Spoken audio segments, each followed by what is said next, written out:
Rui Fonseca e Castro, vous êtes juge au Portugal, un des seuls à vous opposer aux mesures prises par le gouvernement et au récit qu'il donne du Covid. C'est un plaisir de pouvoir vous entendre, d'autant plus qu'ici en Belgique, on est un des seuls médias à porter une autre voix. Claro, muito obrigado pelo convite, antes de mais. É um prazer estar aqui. Bom, eu não sou o único juiz, não há muitos juízes, há eu e mais um ou dois que se têm pronunciado publicamente sobre o que está a passar, mas eu tenho sido o que se tem pronunciado de uma forma mais expansiva, mais interventiva. Sim, eu dei entrada de uma denúncia criminal contra o Presidente da República, Primeiro-Ministro, membros do Governo, membros dos governos regionais e membros de todo o pessoal que está envolvido com o programa de injeção. É uma denúncia por crimes contra a humanidade. É algo que deu entrada agora há pouco tempo, dia 25 de setembro, e em que ainda estou a trabalhar. É um trabalho contínuo que não fica por aqui. Há muita matéria de facto a apresentar, há muita prova para adicionar e, portanto, é um trabalho que se iniciou e não um trabalho que terminou. Vous disiez dans une émission de télé en espagnol qu'on a considéré les morts du Covid comme Covid alors qu'elles étaient en réalité décédées d'autre chose. Tout le postulat de départ qui mène nous en sommes serait faux, selon vous. Et comment réagissent les médias chez vous au Portugal?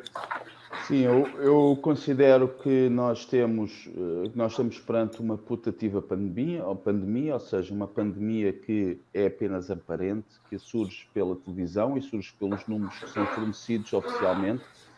Esses números começam logo com a quantidade de infectados, que são resultado de uma testagem massiva através dos testes do método RT-PCR, e desde logo essas quantidades de infectados são quantidades enormes de pessoas saudáveis que testaram positivo, mas que têm vindo a ser justificados para a implementação das medidas. Por outro lado, relativamente às pessoas que acabam por ser rotuladas, acabam por ser codificadas como doentes Covid e que acabam depois por morrer, a esmagadora maioria delas não são doentes Covid, são pessoas que dão entrada nos hospitais devido a outras condições de saúde, outros problemas de saúde, e que depois são codificados como casos Covid, porque nos hospitais são submetidas ao teste RT-PCR, que sistematicamente dá um positivo no hospital, e portanto os dados, as premissas, os pilares desta putativa pandemia são falsos, na minha opinião e baseada em factos. Évidemment, on peut penser que cette analyse que vous faites n'est pas propre au Portugal, vous êtes d'accord? Bom, eu conheço melhor o caso português, conheço talvez um pouco o caso brasileiro, mas tenho a sensação de que se trata de algo generalizado. Não é só em Portugal, trata-se de outros países. Por exemplo, em Portugal foram proibidas as autópsias, não se fazem autópsias, portanto não é possível efetivamente aferir da causa de morte. A causa de morte baseia-se única e exclusivamente num teste RT-PCR, que a maioria das vezes produz um falso positivo, ou produz um positivo porque a pessoa já está no hospital e acabou por ter no seu organismo outros vírus que testaram o RT-PCR normal, o RT-PCR que nós temos vindo, que têm vindo a ser utilizados, tão pouco distinguem entre o vírus da influenza e o vírus SARS-CoV-2, por exemplo, e portanto parece-me que é algo generalizado, embora eu conheça melhor a situação do caso de Portugal.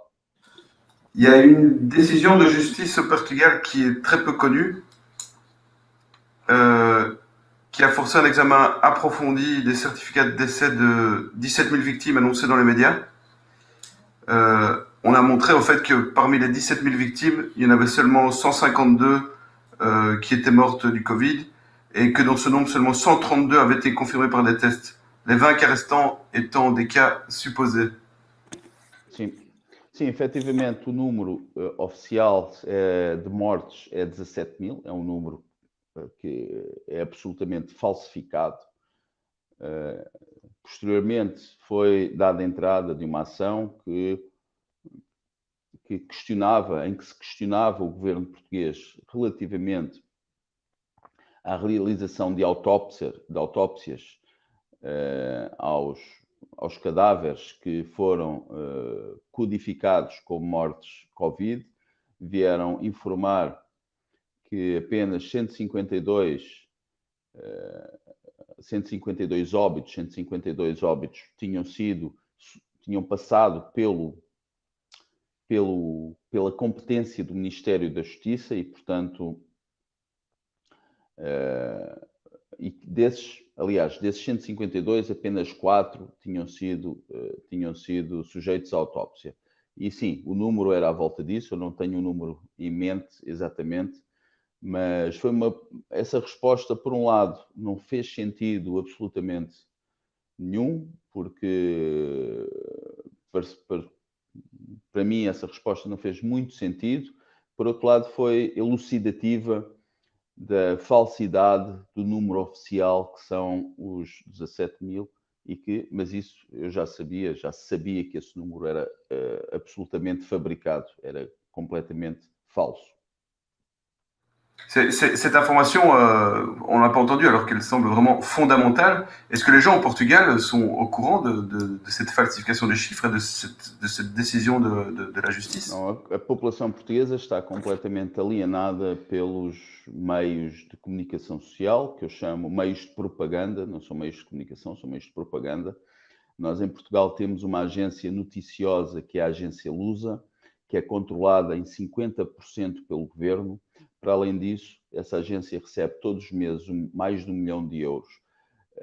Todos os jornais em Portugal alimentam-se dessa agência. Não existe qualquer meio de comunicação, verdadeiramente meio de comunicação em Portugal. Existem apenas meios de propaganda, estão absolutamente comprados e, portanto, toda a gente que ainda assenta a sua vida naquilo que vê na televisão está completamente alienada, está completamente à margem. Existem algumas pessoas que conseguiram emergir desse torpor e que vão acordando ou por elas próprias, ou porque têm a capacidade de raciocinar à margem daquilo, de toda a programação mental que lhes em que todo o condicionamento a que são sujeitas, mas a grande maioria da população ainda está completamente mergulhada nesta fantasia que se chama televisão. Oui, on est dans une période de manipulation de masse. Vous dites, et c'est ça qu'il explique aussi, que les informations sur les traitements alternatifs ou la dangerosité du vaccin, encore les risques de stérilité chez les jeunes, sont connus. C'est que l'information est là, mais on ne l'entend pas. Donc, c'est uniquement pour vous la question des médias qui explique ce silence, mais aussi tout un système, une structure que vous analysez dans cette émission aussi, notamment espagnole. Bom, parece-me que existe uma enorme quantidade de dinheiro a ser distribuído. Eu nem vou falar de outros objetivos ou de meios ainda mais sombrios.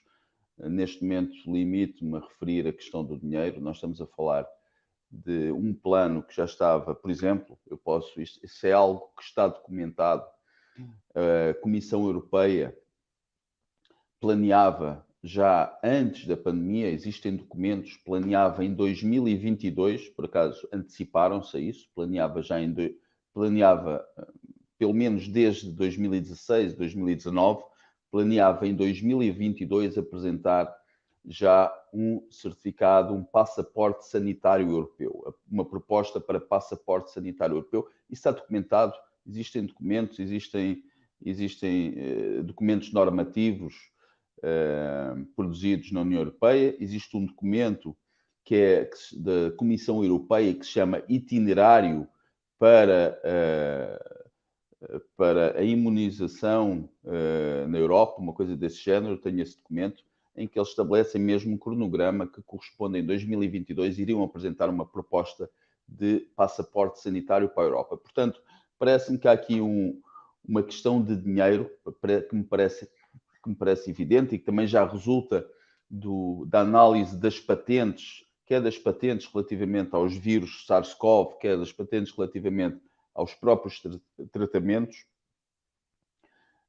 E, portanto, parece-me que existe uma pirâmide que vai descendo e vão comprando toda a gente. Por exemplo, a Ordem dos Médicos em Portugal recebeu este ano da Pfizer, acho que foi da Pfizer ou da Pfizer mais alguma, um valor de 500 mil euros. O valor de 500 mil euros. Existem outros médicos que vão à televisão falar que como especialistas isentos que estão a receber dinheiro dos laboratórios que vendem estas substâncias que estão a ser injetadas nas pessoas. E, portanto, com dinheiro conseguiram comprar todo um sistema, todo um edifício, uma arquitetura para coagir as pessoas a sujeitarem-se a substâncias experimentais, e é nisso que reside o crime contra a humanidade que está a ser praticado.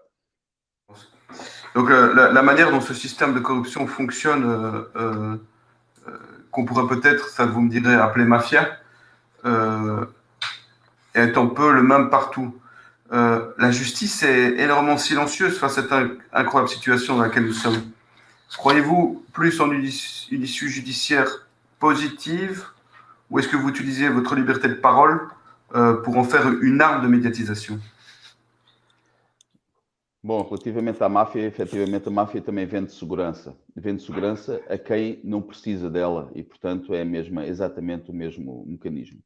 Bom, em relação ao meu processo, eu não sou ingênuo, eu sei que o nosso sistema judicial, o sistema judicial português, não está preparado para um processo deste tipo. A inclinação será para tentar extinguir o processo a qualquer momento e por isso é que eu requeri a minha constituição como assistente. Sendo assistente no processo, eu poderei apresentar meios de prova, eu poderei apresentar mais factos, poderei impedir que o Ministério Público arquive o processo sem investigar. E, portanto, de qualquer forma, o sistema de justiça português não está preparado para um processo deste tipo. Vai ser um processo difícil de levar adiante, mas eu estou empenhado nisso.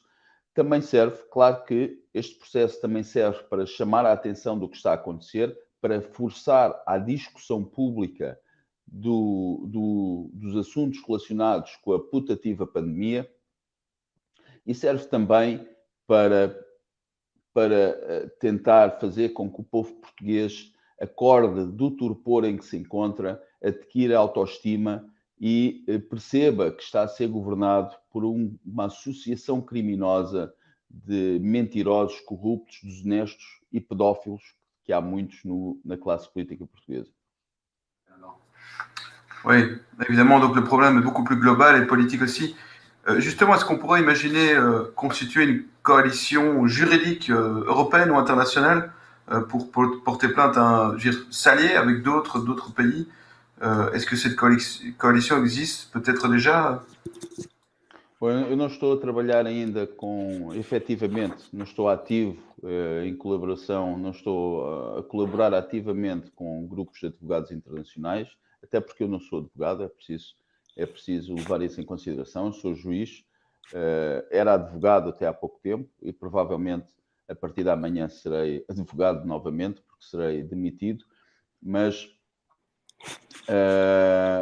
o ideal seria levar estes temas ao Tribunal Penal Internacional, mas é preciso. Aqui um aspecto que as pessoas têm que perceber. Fala-se muito de um novo julgamento de Nuremberg ou da repetição de um julgamento de Nuremberg. É preciso perceber que o julgamento de Nuremberg, os primeiros processos de Nuremberg, os primeiros julgamentos de Nuremberg foram presididos por uma parte que ganhou a guerra. e nós neste momento ainda não ganhamos a guerra.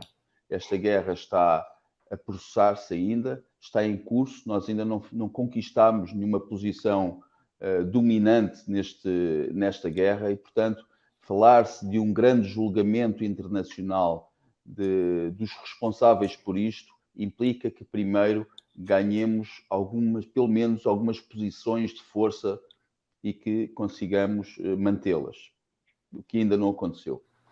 Aujourd'hui, qu'est-ce qu'on peut faire? Je pense que dire la vérité est révolutionnaire. Est-ce que vous subissez des menaces? Est-ce que vous sentez vous mettre en danger? Parce qu'on est très très peu à tenir un autre discours. Et quand vous parlez de faire d'autres choses, qu'est-ce qu'on peut... qu'est-ce que vous pensez à d'autres choses qu'on puisse faire, à part dire la vérité et se battre pour casser ce spectacle? Bom, o que me parece é que isto é um processo que vai decorrer normalmente, vai decorrer, quer dizer, naturalmente. É impossível ganhar a máquina neste momento que está instalada. A única forma de ganhar esta máquina que está instalada é da pior forma possível, é da forma mais trágica possível. Ou seja, as pessoas aos poucos estão a perceber da pior maneira possível, através das consequências das injeções, estão a perceber aos poucos, estão a acordar aos poucos. Esse despertar vai ser aquilo que vai trazer uma força orgânica, um movimento orgânico que nos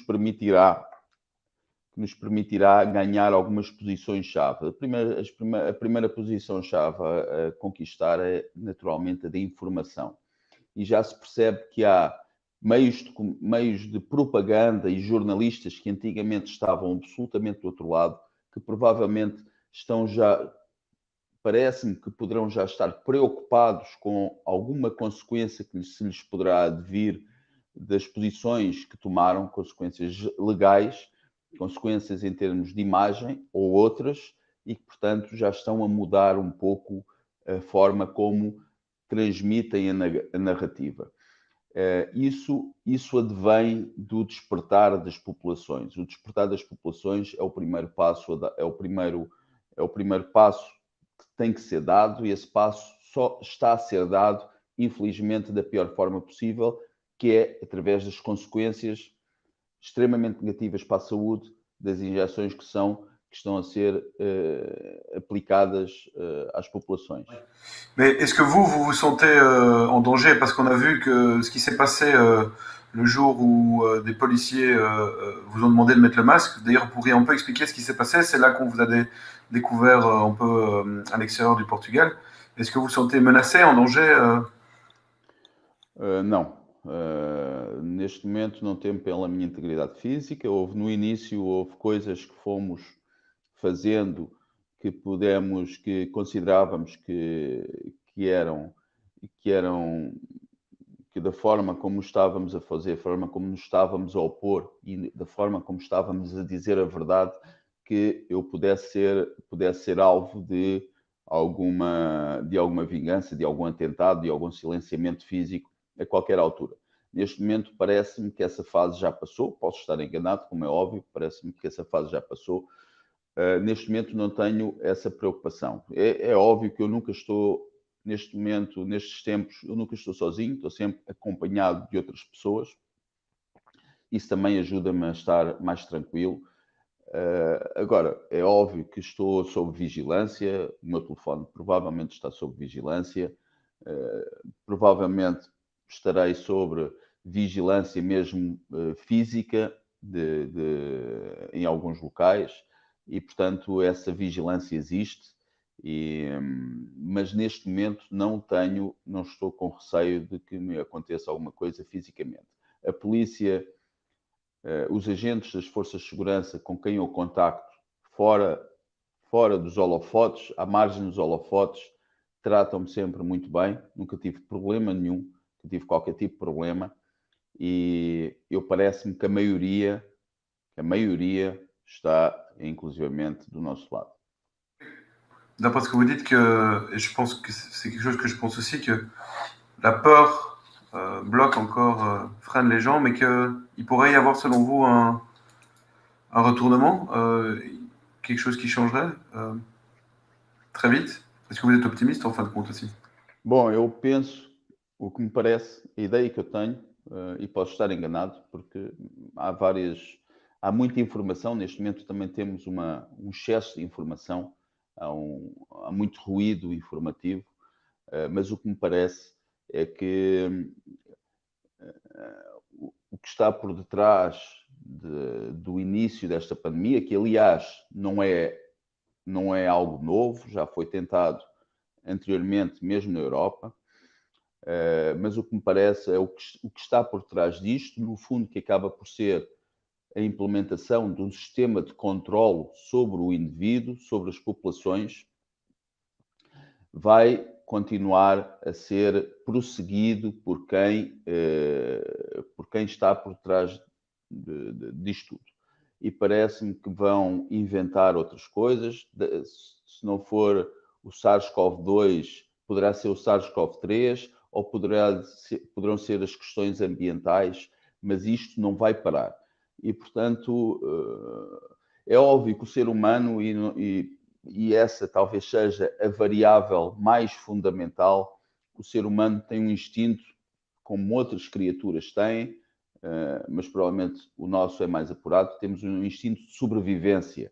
E talvez esse instinto de sobrevivência seja o fator que poderá comprometer ou poderá condicionar o sucesso dos planos que estão a ser implementados, que estão a ser executados. Vous êtes un porteur de vérité. Je pense qu'ici, le journal qu'on a ici, Kairos, ça veut dire le moment opportun pour le changement. C'est le nom du journal. Vous avez déjà été attaqué. Vous vous attendez à être encore calomnié, dénigré et attaqué violemment par les médias et les politiques, évidemment, je suppose. Bom, o processo, trata-se do processo de assassínio de caráter, assassínio de personalidade, que é normal, que tem acontecido não apenas comigo, mas com outras figuras. Eu talvez seja a figura que por já estar à espera disto que me fosse acontecer, deste processo de assassínio de personalidade, isso não se refletiu na minha motivação, não se refletiu na minha atuação, mas existe. Os meios de propaganda nem sequer mencionam o meu nome, muitas vezes, chamam-me apenas de juiz negacionista, e é algo que diz mais sobre eles do que diz sobre mim, e que não me afeta muito. É óbvio que a seu tempo, e eu espero que a seu tempo, pelo menos vou fazer tudo o que estiver ao meu alcance, a seu tempo todos eles terão a punição que merecem, e nesse momento eles talvez se lembrem do que fizeram. Mille merci pour avoir consacré du temps. Je pense qu'on est on sauve un peu la situation, et heureusement beaucoup de gens nous remercient. Je suppose vous remerciez vous aussi. Donc je propose qu'on reste en contact. Peut-être qu'à un moment donné, il va pouvoir y avoir des liens entre nos pays et qu'on pourra organiser quelque chose, pourquoi pas une énorme manifestation à Bruxelles, le siège de la machine. Voilà, mille merci Rui Fonseca e Castro pour avoir passé du temps avec nous. Et voilà, à bientôt, je vous dis à bientôt. Muito obrigado pelo convite, foi um prazer falar consigo, com o Alexandre. Sim, vamos manter o contacto. É útil manter contactos, criar uma rede entre as pessoas que sabem, que estão esclarecidas sobre o que está a acontecer, e essa ideia de realizar uma manifestação em Bruxelas é uma excelente ideia. Talvez possamos desenvolver isso. Muito obrigado.